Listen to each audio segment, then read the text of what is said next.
pessoal, como todos vocês estão? Eu sinceramente espero que todos vocês estejam bem por aí. Sejam todos muito bem-vindos ao nosso podcast Uma Leitura no Cinema. Eu sou Gisele Santos e sempre eu venho trazer aqui as minhas dicas e opiniões sobre livros, filmes e séries. Desculpe aí os tempos que às vezes eu não consigo vir, mas aos pouquinhos a gente consegue trazer aqui as nossas dicas para vocês de séries, de filmes. Vai ter também cobertura de séries, então não perde, a gente vai estar sempre trazendo alguma coisinha para vocês. E continuando aquela minha listinha de livros que eu estava com pretensão de ler este ano, vamos falar de mais um grande clássico da literatura mundial. Vamos falar então dessa belezinha aqui, ó, Conde de Monte Cristo, do autor francês Alexandre Dumas. Então aqui nós vamos falar sobre essa obra sensacional. Não perde, se você já leu, eu quero já desde antemão os comentários de vocês com relação a essa obra. E a gente vai falar também sobre algumas adaptações, o que tem. Vou dar só mesmo uma explanada, mas do livro a gente vai falar um pouquinho mais. Com relação ao Conde de Monte Cristo, tem um ponto que a gente precisa lembrar. É que o Alexandre Dumas, ele fazia muitas obras com coautorias. Nesse caso de O Conde de Monte Cristo, foi feita coautoria, deixa eu até ela estar aqui na minha colinha, do Auguste Maquet. Teve até um processo envolvendo essa questão das coautorias, mas assim, o Dumas sempre fazia essas coautorias. Este livro é mais uma delas. E a ideia desse livro aqui eu achei bastante curiosa, porque à época o Dumas conhecia o sobrinho do Napoleão Bonaparte, aquele lá, imperador lá, que vocês conhecem, da Revolução Francesa, etc, etc. Tinha uma viagem que eles queriam ir à tal da Ilha de Monte Cristo. Teve-se essa ideia dele fazer um livro envolvendo aí essa ilha. Então, eis que surgiu essa obra aqui, que foi lançada em folhetim, como o Victor Hugo em Os Miseráveis, né? Essa obra também foi feita em formato folhetim, baseado mais ou menos em 1844 a 1846. Foi feita ali em folhetins, se eu não me engano eram diários ou semanais, se eu não me engano eles eram diários. Eles faziam, né, essas publicações e juntamente com Os Miseráveis, essa aqui é uma das grandes obras ali envolvendo essa questão de tudo o que estava acontecendo na França naquele período ali pós-Napoleão, e assim a questão dele sair do exílio, voltar do exílio, enfim, que é mais uma obra que vai envolver um pouco essa questão tanto da sociedade francesa à época. Eu falo que tanto aqui quanto em Os Miseráveis, que em breve a gente vai ter a resenha dele, eles falam muito com relação a como a sociedade francesa via todos esses acontecimentos que estavam acontecendo nesse período. Então a história, ela se passa com o Edmond Dantes, que ele é ali um habilidoso marinheiro.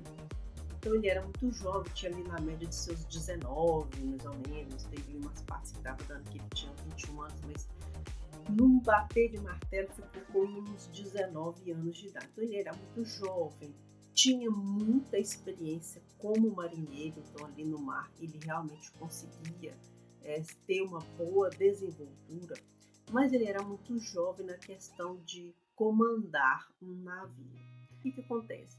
Tem um evento que ele precisa sair do barco, do navio onde ele está, precisa ir à ilha de Elba. A gente sabe que Napoleão foi exilado nessa ilha. E o que aconteceu? Ele teve que voltar com uma carta.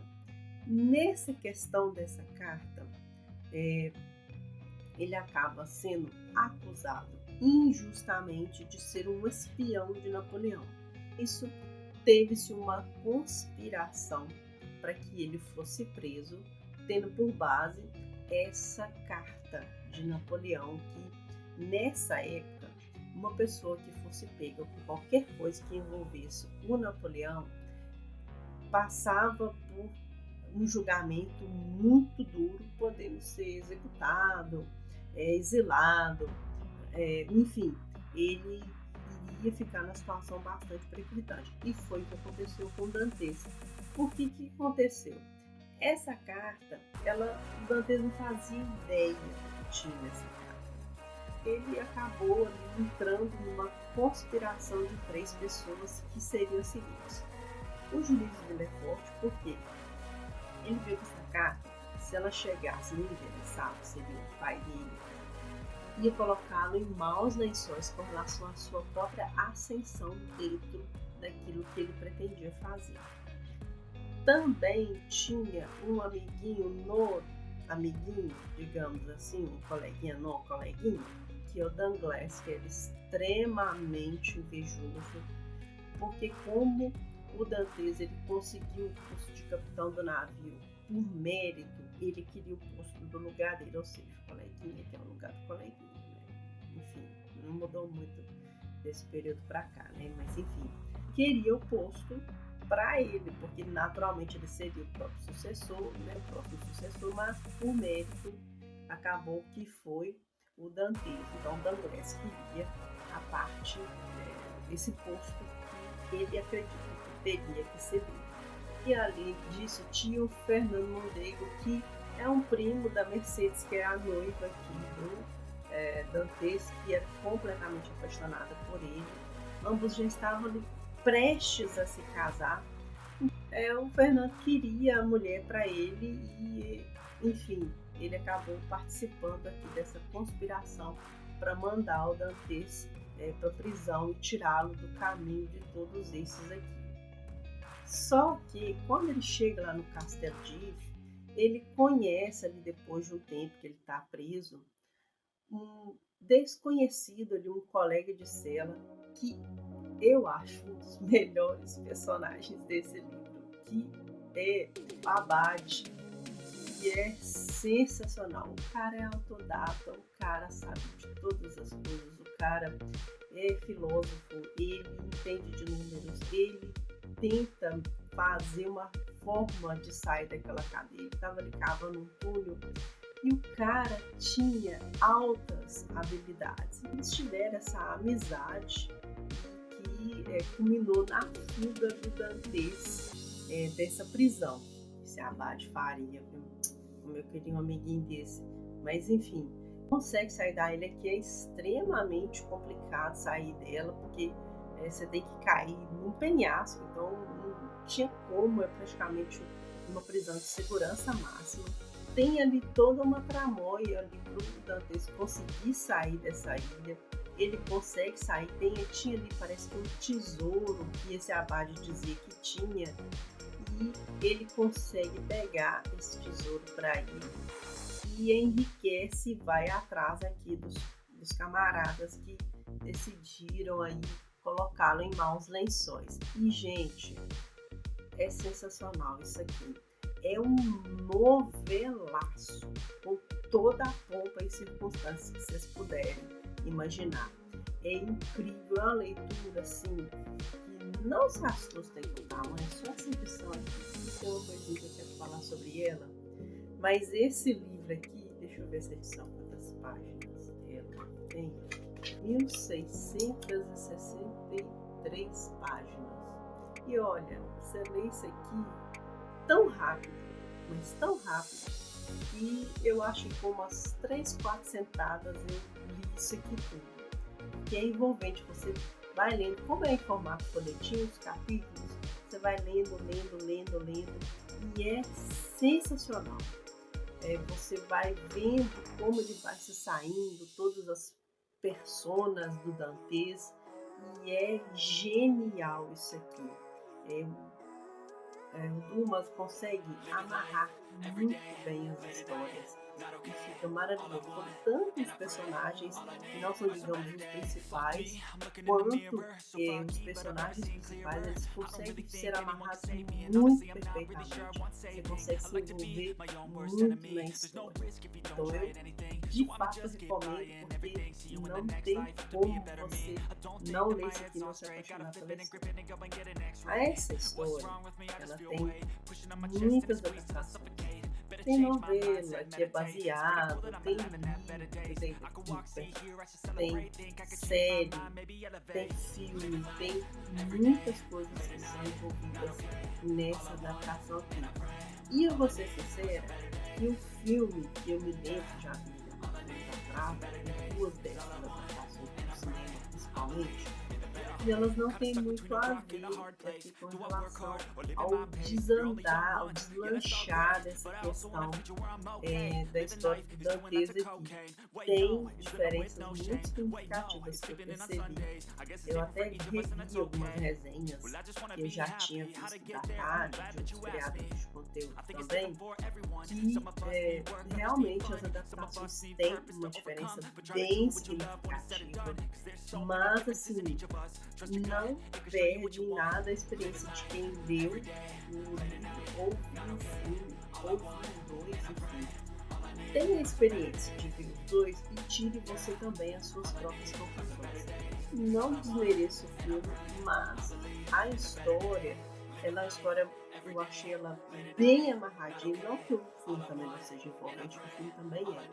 Mas o livro eu senti que você se envolve mais na história. É genial mesmo. Bom, com relação também, agora a gente vai falar do que tem no mercado de edições. Eu vou cortejar com vocês, além dessa que é a edição de bolso da Clássico Zahar, que é uma edição que ela tem um pecado nela. Primeiro é a folha branca. Gente,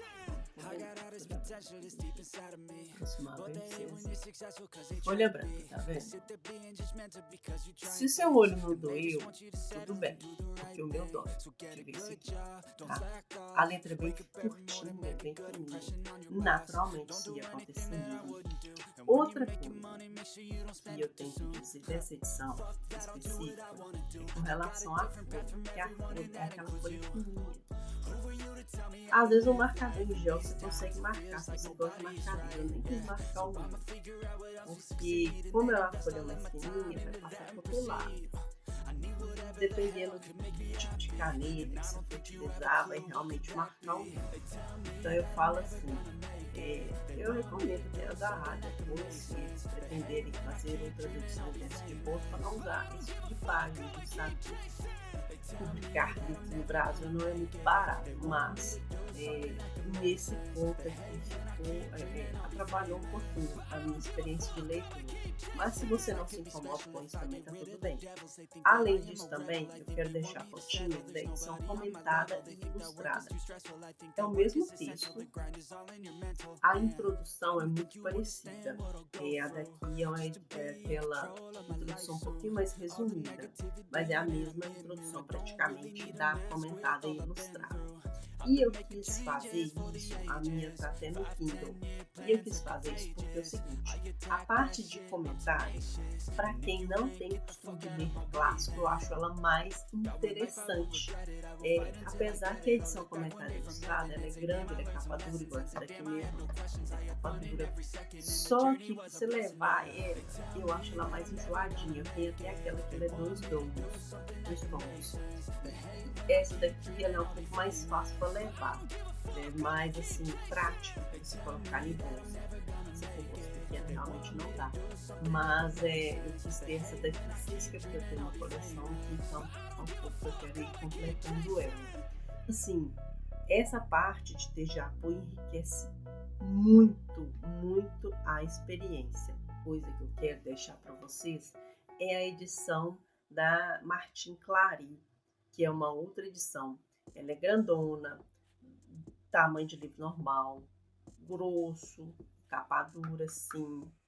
E só que ela tem uma capa que tem uma jacket que você vira ela de um lado para o outro. Vou até deixar a capinha para vocês conhecerem a edição, caso você não conhecer. Também é muito gostoso de ler nela, é o primeiro livro da Martin Clary que eu adquiro, bem gostoso, bem bacana. Eu não me lembro de outra Martin Clary, mas enfim, é bem gostoso a leitura. Também tem umas partes ali que ajudam bastante. Eu acho que a edição física dela, ela deve ser linda, maravilhosa. Só que eu preferi ter a minha no Kindle por causa dessa questão mesmo de visão, que às vezes a letra não tá tão grande. Então, se você tem ela física, até você pode deixar nos comentários qual é a sua experiência lendo nessa edição. Se eu não me engano, a Patrícia Lima leu na edição física.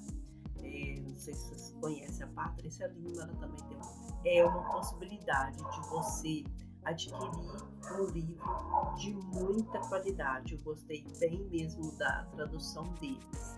E é uma obra que eu vou te falar, compensa demais você ou ter o livro físico no Kindle, alguns eu peguei em promoção, às vezes ele entra em oferta, mas eu falo assim, nossa, isso aqui é show de bola. Pra mim, com certeza, uma das melhores leituras aqui do ano no canal. Bom, então é isso, gente. É mais uma obra maravilhosa. Quero que vocês deixem nos comentários o que vocês acharam, se vocês gostaram do livro ou não, qual que é a sua experiência de leitura com o Conde de Monte Cristo e também com relação às adaptações. Você gosta das adaptações, não gostam? Quero saber a opinião de cada um de vocês. Muito obrigada para você que tem nos acompanhado. Não deixe de seguir as nossas coberturas, tá? E é isso. Que Deus abençoe a vida de cada um de vocês, o dia de vocês, e nos vemos então nos próximos vídeos. Um grande abraço.